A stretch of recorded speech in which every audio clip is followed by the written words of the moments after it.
తెలంగాణలో కాంగ్రెస్ సర్కార్ కొలువుదీరిన తర్వాత గులాబీ చీఫ్ కేసీఆర్ ఫామ్ హౌస్ కే పరిమితమవుతుండటంతో ఇక కారు పార్టీలో పెత్తనం వహిస్తున్న కేటీఆర్ తీరు కొందరికి ఇబ్బందిగా మారిందట. కేటీఆర్ కొందరిని మాత్రమే కలుపుకొని పోతున్నారని పార్టీలో గుసగుస వినిపిస్తోంది. పార్టీకి నష్టం కలిగించే వారిని కేటీఆర్ ప్రోత్సహిస్తున్నారని సీనియర్లు అసంతృప్తితో ఉన్నారట. కేటీఆర్ వైఖరి అలాగే కొనసాగితే రానున్న రోజుల్లో హస్తం గుట్టికి మరికొందరు ఎమ్మెల్యేలు చేరడం ఖాయమని బీఆర్ఎస్ వర్గాలే అంటుండడం గమనార్హం. ఈ క్రమంలోనే కేటీఆర్ చుట్టూ తిరిగే ఎమ్మెల్యేలు ఇద్దరు ముగ్గురు తమతో టచ్ లో ఉన్నారని పీసీసీ అధ్యక్షుడు మహేష్ కుమార్ గౌడ్ బిగ్ బాంబే పేల్చారు. దీంతో బీఆర్ఎస్ పార్టీలో గుబులు మొదలైందట. ఇంతకీ కాంగ్రెస్ తో టచ్ లో ఉన్న ఎమ్మెల్యే ఎవరు అనే కోణంలో గులాబీ అధినేత కేసీఆర్ ఆరా తీస్తున్నారట. కాంగ్రెస్ గెలుపుతో బీఆర్ఎస్ బలం 38కి తగ్గిపోయింది.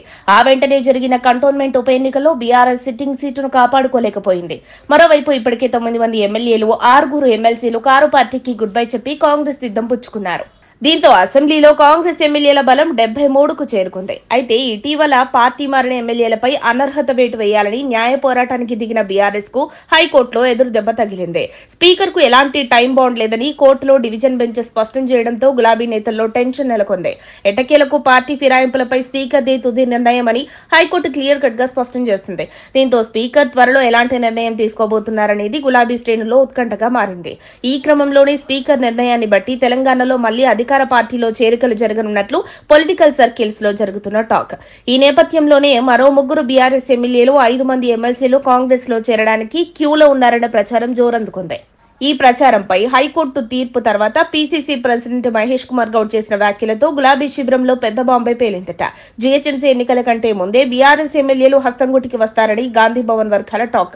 కేటీఆర్ కు ఈ మధ్య కాలంలో అత్యంత సన్నిహితంగా ఉండే ఎమ్మెల్యేలో Huzurabad MLA Padi Kaushik Reddy, Koratla MLA doctor Sanjay, Quthbullapur MLA Vivekananda Goud అని తెలుస్తోంది.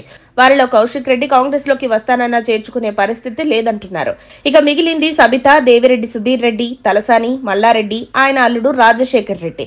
ఇలా పలువురిలో ఎవరు కాంగ్రెస్ లో చేరతారనేది సస్పెన్స్ గా మారింది. బీఆర్ఎస్ నుండి ఎవరెవరు కాంగ్రెస్ లో చేరనున్నారో అధికారిక ప్రకటన మాత్రం రాలేదు. ఇదంతా ప్రచారమా నిజముందా అనేది తెలియాల్సి ఉంది. ఈ క్రమంలో మహేష్ గౌడ్ చెప్పిన ఆ ఎమ్మెల్యేలు ఎవరనేది హాట్ టాపిక్ గా మారింది. అయితే డిసెంబర్ నెలలో మంత్రివర్గ విస్తరణ జరుగుతుండటంతో బీఆర్ఎస్ ఎమ్మెల్యేలు ఆశపడుతున్నారట. కానీ ఇతర పార్టీల నుంచి వచ్చిన వారికి మంత్రివర్గంలో చోటు లేదని కాంగ్రెస్ నాయకత్వం ఇప్పటికే తేల్చి చెప్పింది. అసలు బీఆర్ఎస్ నేతలు కాంగ్రెస్ లో చేరడానికి కేటీఆర్ బిహేవియరే కారణమా, మరోటి ఉందా అనేది బీఆర్ఎస్ అధిష్టానం ఆత్మ పరిశీలన చేసుకోవాలంటున్నారు విశ్లేషకులు. లేదంటే ముప్పు తప్పదంటున్నారు. అప్డేట్స్ కోసం మా కాయ్ టీవీని సబ్స్క్రైబ్ చేసుకోండి. మా వీడియో కనుక మీకు నచ్చినట్లయితే లైక్ చేయండి, షేర్ చేయండి. మీ విలువైన అభిప్రాయాలను కామెంట్ బాక్స్లో తెలియజేయండి.